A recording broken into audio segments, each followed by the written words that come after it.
Renungan Pagi Maranatha oleh Ellen G. White, 25 Januari 2026. Mari kita berdoa. Bapa kami yang di sorga, Allah pencipta langit dan bumi, laut dan segala isinya, Allah yang maha besar, maha kuasa, sumber segalanya, yang kami sembah selalu melalui anak-Mu yang tunggal, Yesus Kristus. Terpujilah Yesus, anak Allah yang maha tinggi, yang adalah roh yang menghidupkan bagi kami. Pada pagi hari ini kami bersyukur boleh bangun dan berbakti, dan sebagaimana membaca dan mendengarkan nasihat firman-Mu, kiranya menjadi pembaharuan bagi kami semua agar mengalami kebangunan rohani hanya dalam Yesus. Beserta kami sepanjang perbaktian ini, kehendak-Mu yang jadi. Ampun kami akan dosa dan salah, karena kami berdoa hanya dalam nama Anak Allah yang tunggal, Yesus Kristus, yang adalah Tuhan dan Juru Selamat kami. Amin. Renungan hari ini akan dibacakan oleh adik Uzumaki Revaldo Banteng. Kepada adik Aldo, kami persilahkan. Terima kasih. Bacaan renungan pagi kita pada hari ini, Minggu tanggal 25 Januari tahun 2026 berjudul Kebangunan Palsu. Ayat tema terdapat dalam 2 Timotius 3 ayat 1-2 dan 5. Ketahuilah bahwa pada hari-hari terakhir akan datang masa yang sukar. Manusia akan mencintai dirinya sendiri dan menjadi hamba uang. Mereka akan membual dan menyombongkan diri. Mereka akan menjadi pefitnah. Mereka akan berontak terhadap orang tua. Mereka tidak tahu berterima kasih, tidak mempedulikan agama. Secara lahiriah mereka menjalankan ibadah mereka, tetapi pada hakikatnya mereka memungkiri kekuatannya. Jauhilah mereka itu. Sebelum hukuman Allah yang terakhir turun atas bumi, akan ada di antara umat Tuhan suatu kebangunan kesalehan yang murni, seperti yang belum pernah disaksikan sejak zaman para rasul. Roh dan kuasa Allah akan dicurahkan ke atas anak-anaknya.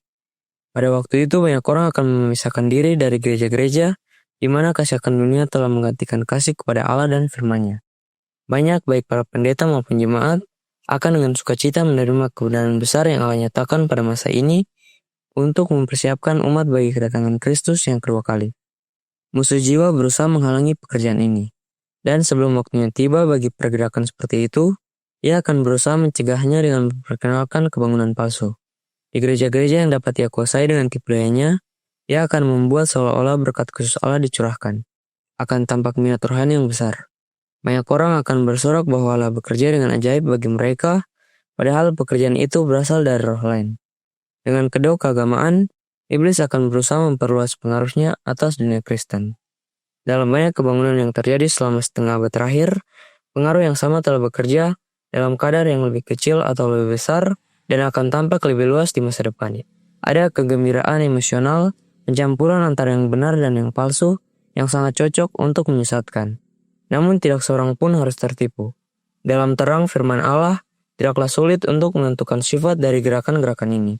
Dimanapun orang mengabaikan kesaksian Alkitab, berpaling dari kebenaran yang jelas dan memuji jiwa, yang menuntut penyangkalan diri dan penolakan terhadap dunia, di sana kita dapat yakin bahwa berkat Allah tidak dicurahkan. Dan dengan aturan yang Kristus sendiri berikan, dari buahnya lah kamu akan mengenal mereka. Matius 7 ayat 16. Jelaslah bahwa gerakan-gerakan ini bukanlah pekerjaan roh Allah. Demikianlah bacaan renungan pagi kita pada hari ini. Terima kasih dan Tuhan Yesus memberkati. Terima kasih atas penatalenan adik Aldo. Tuhan Yesus memberkati. Selamat pagi saudaraku dalam Tuhan. Tentang kebangunan rohani, pionir kita, Elliot Joseph Wegener, atau yang sering dikenal dengan E.J. Wegener, menuliskan dalam The Present Truth, Volume 9, tanggal 7 September tahun 1893, halaman 368, paragraf 12. Sebab kami yang masih hidup ini terus-menerus diserahkan kepada maut karena Yesus, supaya juga hidup Yesus menjadi nyata di dalam tubuh kami yang fana ini. Sebab itu kami tidak tawar hati, tetapi meskipun manusia lahiriah kami semakin merosot, namun manusia batiniah kami dibaharui dari sehari ke sehari. 2 Korintus 4 ayat 16. Inilah kebangunan rohani yang sejati, pertumbuhan yang tetap, munculnya kehidupan Kristus secara terus-menerus dalam diri manusia. Kebangunan rohani itu bukan di luar Yesus, tetapi di dalam Yesus. Seperti tumbuhan, tidak berusaha untuk hidup. Mereka hidup dan bertumbuh hanya karena ada kehidupan di dalam diri tumbuhan. Demikian pula orang Kristen dapat hidup hanya oleh karena Kristus tinggal di dalam diri mereka oleh kehadiran Roh-Nya. Dan kehidupan itu karena kekal selalu baru setiap hari. Itulah pembaharuan setiap hari.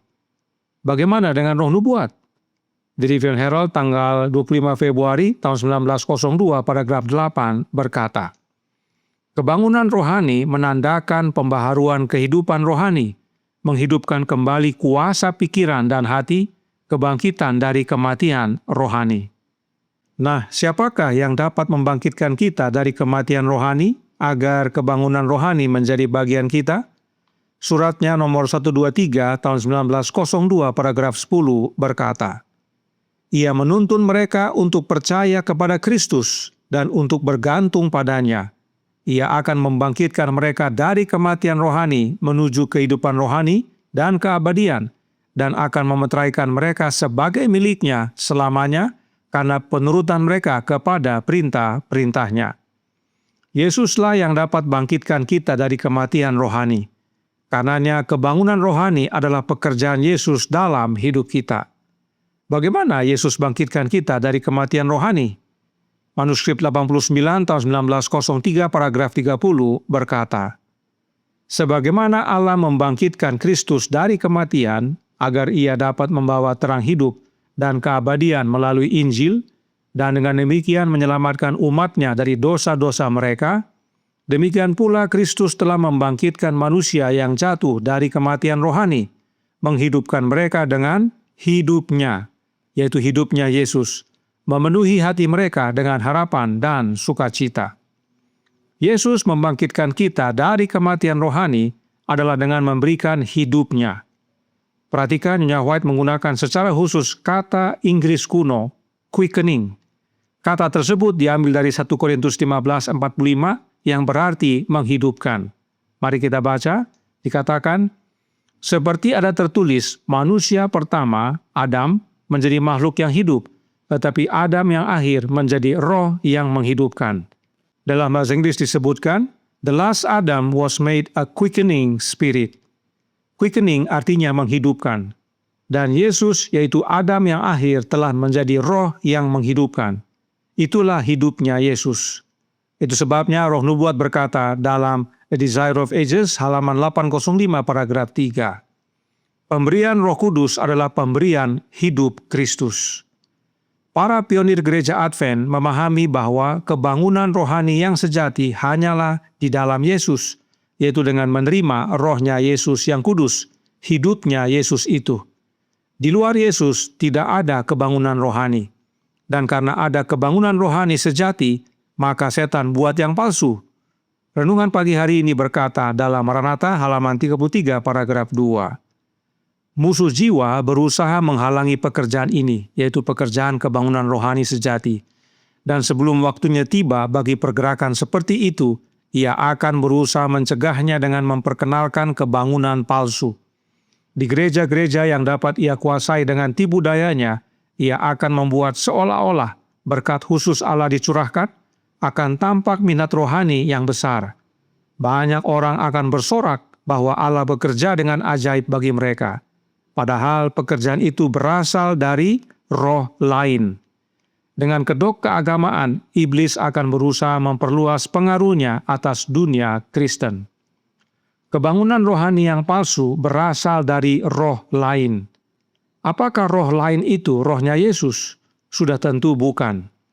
Roh lain itu adalah roh yang bukan rohnya Yesus. Nah, doktrin Trinitas mengajarkan bahwa Allah roh itu bukanlah rohnya Yesus. Allah roh, katanya, adalah oknum yang berbeda dari Yesus. Karenanya, Allah roh termasuk dalam kategori roh lain. Jadi, kebangunan rohani yang berasal dari Allah roh adalah kebangunan rohani yang palsu. Tetapi itulah yang banyak terjadi, sebab gereja-gereja telah dikuasai oleh tipu daya setan. Oleh sebab itu, ujilah setiap roh. sebab akan tiba masa di mana terjadi kebangunan rohani yang membuat umat-umat meninggalkan gereja. Renungan pagi hari ini menutup dalam halaman yang sama dan paragraf yang sama. Sebelum hukuman Allah yang terakhir turun atas bumi, akan ada di antara umat Tuhan suatu kebangunan kesalehan yang murni, seperti yang belum pernah disaksikan sejak zaman Rasul. Roh dan kuasa Allah akan dicurahkan ke atas anak-anaknya. Pada waktu itu banyak orang akan memisahkan diri dari gereja-gereja, di mana kasih akan dunia telah menggantikan kasih kepada Allah dan firman-Nya. Banyak, baik para pendeta maupun jemaat, akan dengan sukacita menerima kebenaran besar yang Allah nyatakan pada masa ini untuk mempersiapkan umat bagi kedatangan Kristus yang kedua kali. Kiranya kita menjadi bagian dari orang-orang yang memisahkan diri dari gereja murtad tersebut oleh menerima roh Allah dalam hidup kita, yaitu kita terima oleh menerima roh anaknya. Sebab itulah kebangunan rohani yang benar yang mempersiapkan kita untuk kedatangan Kristus yang sudah tidak lama lagi. Tuhan memberkati, saya bawa dalam nama Yesus. Amin. Mari kita berdoa.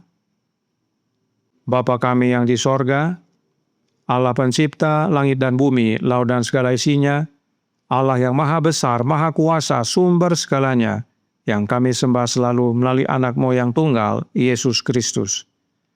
Terima kasih atas pekabaran yang menggugah pada pagi hari ini, agar kami menguji setiap roh, sebab setan oleh roh yang lain mengadakan kebangunan rohani palsu untuk menandingi dan melawan kebangunan rohani yang sejati, yaitu kebangunan di dalam Yesus. Sebab Yesuslah yang memiliki kuasa untuk membangkitkan kematian rohani kami, yaitu dengan memberikan roh-Nya, yaitu hidup-Nya. Karenanya tolong kami ya Bapa, karuniakanlah hidup anak-Mu yang adalah roh-Nya Kristus yang kudus ke dalam hati kami, agar hidup kami yang mati rohani ini dapat dibangkitkan, dan kami mengalami kebangunan rohani, mempersiapkan hidup kami untuk menyambut Yesus yang tidak lama lagi akan datang.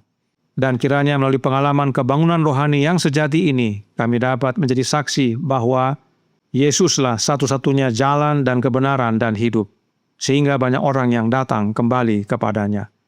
Beserta kami sepanjang hari ini kehendak-Mu yang jadi, ampun kami akan dosa dan salah, karena kami berdoa hanya dalam nama Anak Allah yang tunggal, Yesus Kristus, yang adalah Tuhan dan Juru Selamat kami. Amin.